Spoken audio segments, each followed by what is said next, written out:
महात्मा ज्योतिबा फुले किती महान असतील। आणि ह्याच भाषणामध्ये बाबासाहेबांनी पुरंदर सभागृहात असं म्हटलं की ब्राह्मणेतर समाजाचे खरे गुरु जर कोणी असतील तर ते म्हणजे ज्योतिबा फुले। आणि बाबासाहेब असं म्हटले की मी जन्मभर ह्या माझ्या गुरुच्या दाखवलेल्या दिशेने मी चालत राहिलेलो आहे। महात्मा ज्योतिबा फुले ज्यांनी ब्राह्मणेतर चळवळ उभारली आणि तिचे प्रतिसाद दक्षिण भारतामध्ये उत्तर भारतामध्ये पडले, त्या ज्योतिबा फुल्यांना नंतर आपण बघितलं इतिहासामध्ये तर त्यांचे जे अनुयायी आहे ते वेगवेगळ्या भागांमध्ये तुटले, कोणी काँग्रेसमध्ये जॉईन झाले, कोणी हिंदू महासभेमध्ये गेले। पण बाबासाहेब हे असे एकमेव कार्यकर्ता होते ज्योतिबा फुल्यांचे की त्यांनी ज्योतिबा फुलेंचे जे तत्वज्ञान आहे ते तत्वज्ञान बाबासाहेबांनी कधीच सोडलं नाही। ते म्हटले की मी जन्मभर ज्योतिबा फुल्यांना आपल्या सोबत घेऊन जाईल। कदाचित होऊ शकते की आम्ही मार्क्सला पकडू किंवा इतर कोणाला पकडू, पण आम्ही ज्योतिबांची कास कधीच सोडणार नाही। तर अशा एका खूप मोठ्या महान अशा गुरुची जी आहे आज जयंती आहे, जे बाबासाहेबांचे गुरु। तर मी आज असा विचार केला की आज बोलताना आपण बाबासाहेबांच्या 3 गुरूंबद्दल बोलूया। एक म्हणजे बुद्ध, तर बुद्धांबद्दल मी खूप थोडक्यात बोलेन। एक ज्योतिबा फुले आणि कबीर। आणि ह्या तिघांची काय सांगड आहे आणि त्यांचे काय संबंध आहेत ते आज आपण थोड्या वेळात पाहण्याचा प्रयत्न करूया। तर तुम्हाला ठाऊक असेल किंवा नसेल, बाबासाहेबांना महात्मा ज्योतिबा फुल्यांचं चरित्र लिहायचं होतं आणि ते चरित्र लिहिण्याचं त्यांनी 40च्या दशकामध्ये ठरवलं। आणि त्या ग्रंथासाठी बाबासाहेब तो ग्रंथ इंग्रजीमध्ये लिहिणार होते, प्रबंध, थेसिस। आणि तो ग्रंथ लिहिण्यासाठी बाबासाहेबांना ज्या ज्या काही साहित्याची गरज होती ती साहित्याची गरजेची पूर्तता करण्यासाठी प्रबोधनकार ठाकरे, हे प्रबोधन नावाचे पाक्षिक चालवायचे, प्रबोधनकार ठाकरे यांनी आपल्या वृत्तपत्रामध्ये ही जाहिरात दिली। ऐका, खूप महत्वाची जाहिरात आहे। महात्मा फुले यांच्या भक्तांना जाहीर विनंती, जय हिंद। महात्मा ज्योतिराव फुले यांच्या चरित्रावर विस्तृत तपशिलाचा एक पांडित्यपूर्ण इंग्रजी प्रबंध, थिसिस, महाराष्ट्र पंडित डॉक्टर बाबासाहेब आंबेडकर यांनी लिहावयास घेतलेला आहे। या कामी त्यांना महात्मा फुलेकृत सर्व लहान मोठ्या पुस्तकांची, त्यांच्या आणि सहकारी मित्राच्या विविध लेखांची संदर्भासाठी फार जरूर आहे। महात्मा फुले यांची सर्व पुस्तके उत्तम रीतीने छापण्याचे कार्य डॉक्टर बाबासाहेब आंबेडकर करणार आहेत। तरी ज्यांच्याजवळ जी पुस्तके असतील ती त्यांनी माझ्याकडे, म्हणजे प्रबोधनकार ठाकरे यांच्याकडे, प्रबोधनकार ठाकरे कोण होते? बाळ ठाकरे यांचे वडील, एक ब्राह्मणेतर चळवळीमधला खूप मोठा पुढारी प्रबोधनकार ठाकरे। ते काय म्हणतात की हे जे साहित्य आहे त्यांनी तुम्ही माझ्याकडे पाठवा किंवा बाबासाहेब आंबेडकरांकडे खालील पत्त्यावर पाठवण्याची कृपा करावी। आणि हे जे शेवटचं वाक्य आहे बंधू आणि भगिनींनो, खूप महत्वाचं वाक्य आहे, लक्षात ठेवा। एक हिंदू या टोपण नावाने लिहिलेल्या जातीभेद विवेकसार ग्रंथ महात्मा फुले यांनीच लिहिलेला आहे। इथे एका ग्रंथाचा उल्लेख आलेला आहे, जातीभेद विवेकसार ग्रंथ। आणि इतिहासामध्ये अशी माहिती होती की ह्या ग्रंथाचा जे लेखन करता होता तो होता तुकाराम पडवळ। हा महात्मा ज्योतिबा फुल्यांचा खास मित्र। पण इथे 1948 सालीच्या वृत्तपत्राच्या जाहिरातीमध्ये प्रबोधनकार ठाकरेंनी असा खुलासा केला की जातीभेद विवेकसार हा ग्रंथकर्ता दुसरा तिसरा कोणी नसून महात्मा ज्योतिबा फुले आहेत। मग काय आहे हा ग्रंथ जातीभेद विवेकसार, हे आपण पाहिलं पाहिजे।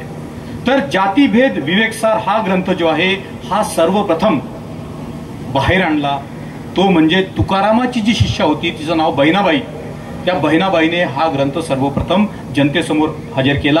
आणि हा ग्रंथ दुसरं तिसरं काहीच नसून अश्वघोषकृत, अश्वघोष हा खूप मोठा बौद्ध भिक्षू होता, त्या अश्वघोषकृत वज्रसूचीचं मराठीतलं भाषांतर म्हणजे जातीभेद विवेकसार। आणि ह्या जातीभेद विवेकसार ग्रंथामध्ये खूप कठोर अशी टीका ब्राह्मण धर्मावर ह्या अश्वघोष नावाने भिक्षू नावाच्या भिक्षूने केली. आणि नंतर हा जो ग्रंथ आहे जातीभेद विवेकसार, हा ग्रंथ ब्राह्मणेतर चळवळीचा एक झेंडा म्हणून समोर आला. आणि हा ग्रंथ मराठीमध्ये प्रकाशनाचं काम जे आहे ते प्रबोधनकार ठाकरेंच्या मते महात्मा ज्योतिबा फुल्यांनी केला होता. तर आपण एक गोष्ट तर लक्षात घेतली पाहिजे की महात्मा ज्योतिबा फुले यांचा जो आहे यांच्यावर बौद्ध धर्माचा खूप मोठा प्रभाव होता. तो ग्रंथ छोटा ग्रंथ आहे, वज्रसूची. वज्रसूची म्हणजे काय? Diamond needle. म्हणजे जगातली कितीही कठीण गोष्ट असली तिला छेदण्याचं काम डायमंड करतात, वज्र करतात. आणि वज्र सूची म्हणजे वज्राची सुई ही ब्राह्मणवादाला संपूर्णपणे नष्ट करण्यासाठी ही महत्वाची आहे, असा ह्या ग्रंथाचा निष्कर्ष निघतो. आणि मग आपण असं पाहिलं तर तुकाराम पडवळ हे बौद्ध धर्मीयाच्या खूप निकटचे होते तेव्हाच्या काळामध्ये. कारण यांचा जो मित्र होता तो होता अमेरिकन सर कोलोनल ऑलकॉट. आणि हा सर कोलोनल ऑलकॉट हा त्यावेळेस बौद्ध झाला होता. श्रीलंकेमध्ये जाऊन राहिला.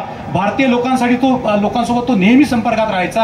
आणि आपण जो पंचशिलाचा झेंडा पाहतो, आज आपण जो पंचशिलाचा झेंडा पाहतो, त्या पंचशिलाच्या झेंडा बनवण्यामध्ये सर कोलोनल ऑलकॉट, कर्नल होता अमेरिकेमध्ये, ह्या ऑलकॉटचं सगळ्यात मोठं योगदान आहे. त्याचे मित्र होते तुकाराम पडवळ, जे महात्मा ज्योतिबा फुले यांचे मित्र होते. आणि त्यामुळे आपण पाहू शकतो की त्या काळात सुद्धा महात्मा ज्योतिबा फुल्यांना बुद्धांबद्दलची माहिती होती. बुद्धाबद्दलची अपार श्रद्धा जी आहे ती महात्मा ज्योतिबा फुले यांच्यामध्ये होती. त्याचे काही दाखले मी तुम्हाला प्रस्तुत करतो. त्यांच्या पुस्तकात सत्यधर्मामध्ये ज्योतिबा म्हणतात, 19 शतकी ग्रंथ केला सिद्ध. म्हणजे 19व्या शतकामध्ये मी एक ग्रंथ सिद्ध केला. वाचोत प्रबुद्ध. म्हणजे हा ग्रंथ वाचून लोक काय व्हावे? प्रबुद्ध व्हावे. ज्योती म्हणे. ह्या पुढे त्या ग्रंथामध्ये भगवान बुद्धांबद्दल वाक्य जे बोलताना ज्योतिबा फुले लिहितात आणि खूप ध्यान देऊन ऐका. भूत वर्तमान भविष्य काळास भीना तो खास. सत्यपोटी, ज्याच्या पोटामध्ये सत्याचा जन्म झालेला आहे, तो भूत वर्तमान भविष्य काळाला घाबरत नाही. का घाबरत नाही? कारण त्याला सत्याची प्राप्ती झालेली आहे. त्रिकाळ जगात सत्याने वागतो. तिन्ही काळात तो जगात सत्याने वागतो. सुख देतो घेतो सर्व कामी. तो लोकांच्या सुख दुःखामध्ये सहभागी होतो. त्याच्या पाठीमागे सुख संतानाचे.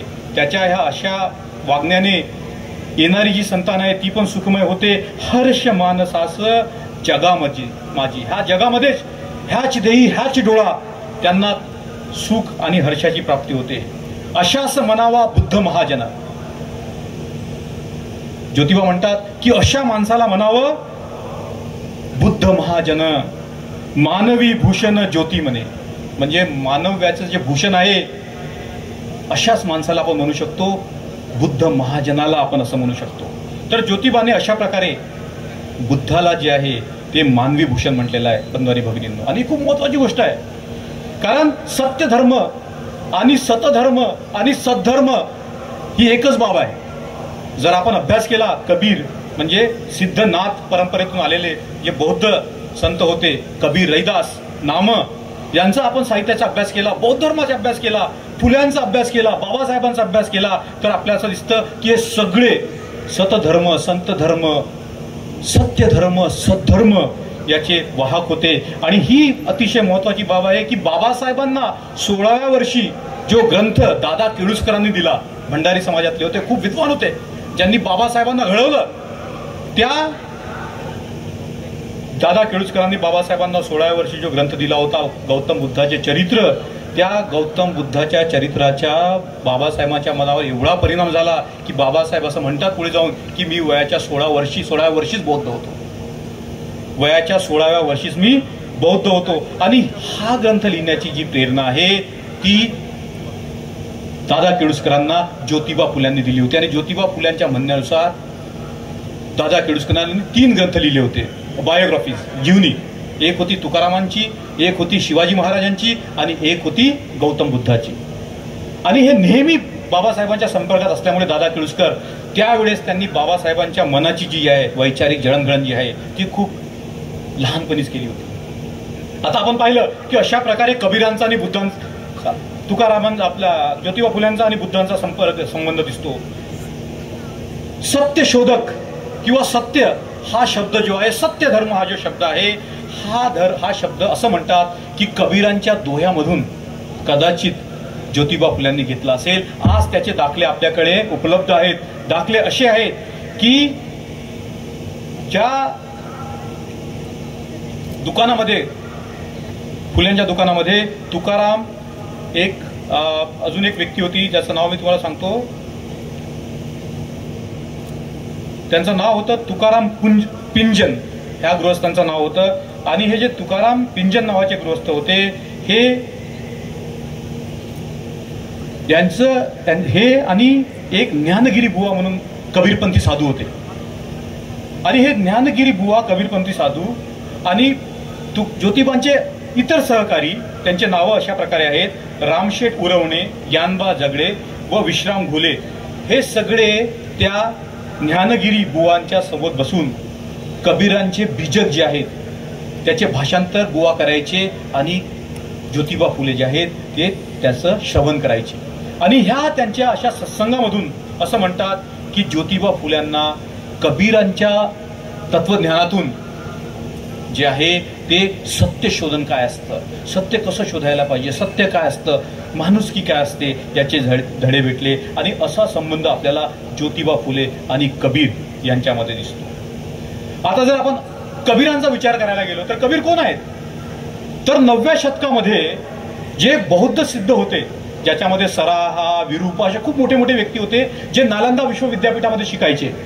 पण त्यांनी असा विचार केला की जर हे ज्ञान केवळ नालंदा किंवा विक्रमशिला या विश्वविद्यापीठात राहिलं तर लोकांचं म्हणजे बहुजन हिताय बहुजन सुखाय होणार नाही. तर त्यांनी विश्वविद्यालय सोडून ते लोकांकडे गेले, जनतेकडे गेले आणि दोह्यांच्या माध्यमाने त्यांनी बौद्ध धर्म शिकवायला सुरुवात केली 9व्या शतकापासून. आणि खूप सुंदर दोहे आहे. दोहा हा शब्द जो आहे हा बौद्ध साहित्यातून आलेला आहे. आणि त्याच संस्कृतीचे भाग पाईक म्हणून आपण कबीर, रहिदास यांना पाहू शकतो. आणि त्यांच्या तत्वज्ञानामध्ये जे शब्द आलेले आहेत ते आपल्याला जसेच्या तसे ह्या सिद्धनाथ परंपरेमध्ये दिसतात. तर काही शब्द मी तुमच्यासमोर मांडेल, जास्त वेळ घेणार नाही. एक शब्द आहे वरगुरु आणि सद्गुरु. तर कबीरांच्या दोह्यांमध्ये हा सद्गुरु आणि वरगुरु हा शब्द खूप मिळतो. आणि हा शब्द सर्वप्रथम भारतीय इतिहासामध्ये फक्त आणि फक्त बुद्धांसाठी वापरण्यात आलेला आहे. ह्या जनतेच्या बौद्ध धर्माचं एक सार होतं की सर्व प्राणी मात्र बुद्ध होऊ शकतात. आपल्यातला बुद्ध आपण जागृत करू शकतो. त्यासाठी आपल्याला कुठल्याही पुरोहिताची किंवा थर्ड पार्टीची गरज नाही. सर्व मनुष्य मात्र समान आहेत. ब्राह्मण धर्म हा मनुष्याला हीन लेखवतो. खूप कठोर अशी टीका ब्राह्मण धर्मावर आहे ह्या परंपरेमध्ये. कबीरांच्या आणि रहिदासांचं जर तुम्ही साहित्य वाचलं बंधू आणि भगिनींनो तर तुम्हाला हे दिसेल. आणि एक म्हणजे हे सगळे शून्यवादी होते. भगवान बुद्धाची जी मूलभूत शिकवण आहे प्रतित्व समुदाय शून्यवाद, हे यांच्या शिकवणीमध्ये आपल्याला जशी आहे तशी मिळते. सहज शून्य वगैरे असे शब्द आपल्याला मिळतात. तर आपण जेव्हा कबीरांकडे पाहतो तेव्हा आपल्याला असं दिसतं की कबीर जे आहेत ते बौद्ध धर्म संस्कृतीचे तत्वज्ञानाचे एक वाहक आहेत असं दिसतं. आणि हे बाबासाहेबांना कळलेलं होतं. म्हणून बाबासाहेबांनी असं म्हटलेलं आहे की माझ्या मते कबीराला बुद्धाच्या धर्माचे रहस्य कळलेले आहे. खूप मोठा शब्द आहे. एक बोधिसत्व महासत्व माणूस कबीरांबद्दल असं म्हणतो की कबीराला बुद्धाच्या तत्वज्ञानाचे जे आहे ते रहस्य गूढ उकललेले आहे. आणि जर आपण बाबासाहेबांकडे पाहिलं तर बाबासाहेबांचे जे वडील होते रामजी, ते पहिले वेगळ्या पंथात होते. पण त्यांची विद्वत्ता एवढी श्रेष्ठ होती की ते स्वयं अभ्यासातून कबीरपंथी झालेले होते. आणि बाबासाहेब असं म्हणतात की मी लहानपणापासूनच माझ्यावर कबीर पंथाचा खूप मोठा पगडा होता. इतका मोठा पगडा होता की बाबासाहेबांना दोहेच्या दोहे याद होते. एक प्रसंग सांगतो तुम्हाला. सोहनलाल शास्त्री जेव्हा बाबासाहेबांना भेटायला गेला दिल्लीमध्ये, तर तो पण खूप मोठा विद्वान होता. तर त्याने बाबासाहेबांना एक दोहा सांगितला आणि तो दोहा खूप